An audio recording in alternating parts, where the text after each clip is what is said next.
Slyšíš? Neřeší. Slyšíš ten hlas?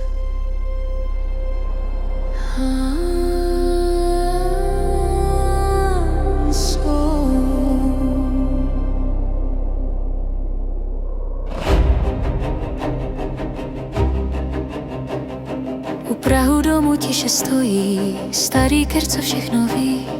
V jeho větvích čas se hojí, šeptá to, co neslyšíš. Vůně květů v podvečeru, jako sen se rozlévá. Bílý dech a jemná něha, duše v něm se ukrývá, neřeší. Slyšíš ten hlas? V kořenech paměť dýchá v nás. Bezová matko, strážkyně prachu, v tobě spí ticho starých dnů.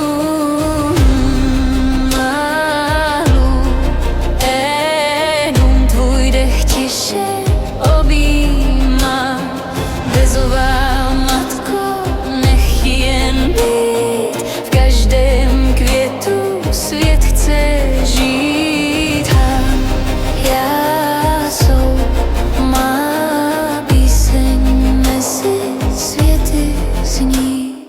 V tutých větvích život dýchá, malý svět se ukrývá. Křídla mecha, drobná ticha, všechno v sobě objímá. Černé plody, noc třpití, léčí, ale varuje.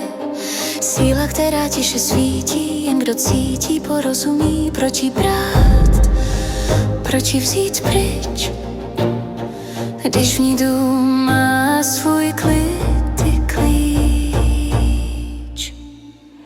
Bezová matko, strážkyně prachu, v tobě spí ticho starých dnů.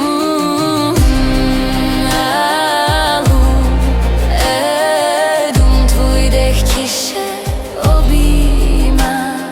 Bezová matko, nech jen být. V každém květu svět chce žít.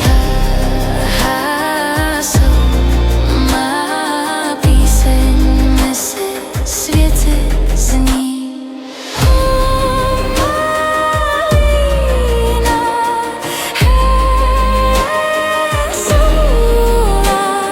V jejím stínu někdo bdí, staré jméno sloví. Nevidíš, jen cítíš, že tu nikdy nejsi sám.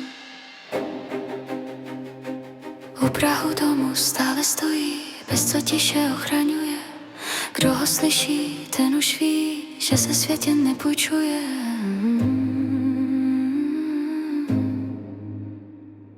Lu,